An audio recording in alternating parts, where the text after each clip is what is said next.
If you're ready to put a hard stop to toxic cycles and rebuild as the confident version of you who gets the love you want, this video is for you. My name is Dr. Lilli. I'm a licensed doctor with degrees in neuroscience and psychology. I study how attachment, trauma, and relationship patterns shape the brain. I used to be anxiously attached myself, and I've spent years researching the exact steps that move someone from insecure to secure. In this video, you'll get the exact formula I use to go from anxious to secure and what I teach my clients to detach from toxic cycles and become magnetically confident in love. This is the complete process that will help you make real change to create lasting love rather than just watching another YouTube video, getting it in your head, and never getting any closer to it. So here's what we'll cover. The immediate first steps that determine how long your healing process will take. The early stage traps that keep your nervous system hooked on your ex and your old identity, and the core combination that determines whether you repeat the pattern or move forward. This ties everything together, so don't skip it. Most people will get stuck on steps 1 or 2, which is why they keep attracting the same person in another body. So make sure you're watching this video to the end. The absolute first thing that you need to do after going through a breakup is decide that you're not going to let this breakup break you. This breakup is an opportunity for you to grow and become the best version of yourself. But you can't get there if you haven't decided and committed to that process. Many people will say that they want to feel better, they want the pain to end, but they keep doing the things that continue to prolong the pain. And that indecision keeps you stuck. The sooner you decide, the faster your healing process will go, which means that as long as you're undecided and you're uncommitted, you're prolonging the time it'll take you to heal, recover a state of peace and happiness, and finally have the love that you desire. And this prolonged time caused by indecision is actually more wasted time than the time you spent in unhealthy relationships. Because in those unhealthy relationships, you're getting the opportunity to learn and heal and grow, and you're getting new experiences that can help you heal. Whereas if you're undecided and uncommitted, that means you're not moving forward. That means you're not doing anything to get you any closer to your goal. So decide right now that this is your blessing. Decide that what you do with your time is going to give you benefits that pay off in the long term.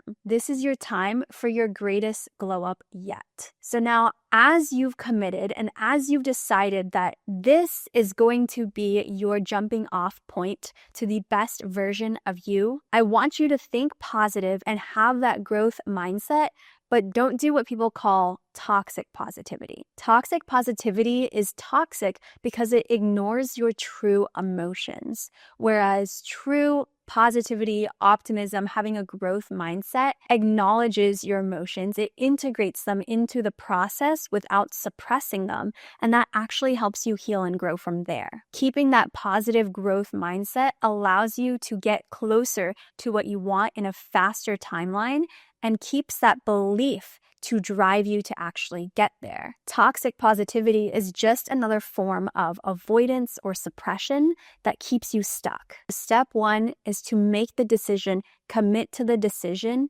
and believe that you will do everything in your power to make this happen for you. Because the partner, the family, and the life that you desire is on the other side of you deciding that you are going to get there. Step 2 is you have to go no contact. No contact means you're not contacting anybody from your past. No exes, you're leaving that in the past. You're not continuing to look for them, whether it's on social media, in real life, showing up at their house. I know what you're thinking because I was like that at one point too. No contact means you have taken your focus and your energy off of them and you're putting it on you. You are tunnel visioned here onto your growth journey. Because what happens when you don't go no contact is you're actually creating barriers to your own healing. It is so much harder to heal a wound if you keep reopening it. No contact allows you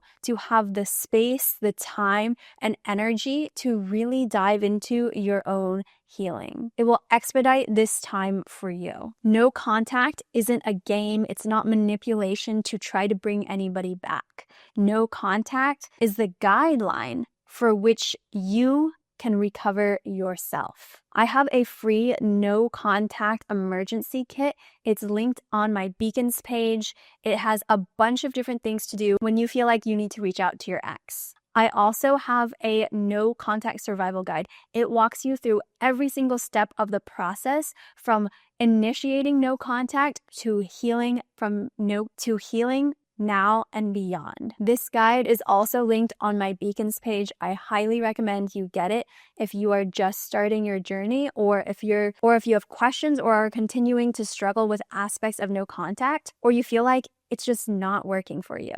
This guide will explain everything. Again, this is where a lot of people get stuck because they think that no contact is 1, a way to get your ex back, and 2, just doing nothing. They believe that no contact means I'm just not going to text my ex, but I can look for them in my likes. I can try to see what they're doing through their family's social media accounts. Or I just don't talk to them, but I constantly think about them day in and day out. The problem with that is you're still energetically connecting to them during this time, which means that your focus is on them. And that also means that your energy is on them. And if you want them back, they're not going to come back because they still don't have the energetic space to miss you. No contact is the structure for which you can actually accelerate your healing, but it's not simply the technique for healing itself. If you're working with me as a client, no contact is virtually a non-negotiable. I've had clients before who tried to continue to talk to their exes as they were healing, and it just didn't work, especially because some of these exes were extremely manipulative, and they were placing more value on what this other person, their ex or somebody that they were trying to get over while still being in contact with them and seeing them and doing activities with them. They were valuing their opinion over their own internal trust for what they know is right for them. Now, there are some instances where contact could be okay, and I've also had clients that experience these interactions, but I help walk and guide you through every single step so that you're doing it in the most healthy way for you in order to reach whatever goals that you have in our time together. The next thing that I would immediately do, whether it was myself or advise you to do as a client, is to accept that you're going to have emotions and you need to feel them. This is the part that everybody tends to mess up. And this is also why I said most people get stuck in the first 2 things and then they just try to ignore or avoid their feelings entirely. So avoidance of emotions can look like constantly scrolling on social media, constantly trying to keep yourself busy, hooking up with other people or dating other people, getting right back onto the dating apps, diving into alcohol or drugs or partying or overworking. All of those things can be tools or way to avoid your emotions. And as long as you're avoiding your emotions, you're not feeling, which means you're not healing. And this is why people end up thinking about their exes for years and years to come because they haven't fully processed all of the emotional experiences that came up throughout the relationship and with the breakup. So accept that this process is going to bring up feelings of sadness, anger, frustration, grief, but also even emotions like gratitude. And you are going to need to work on self-compassion and forgiveness in order to reach that place of security rather than anxiety.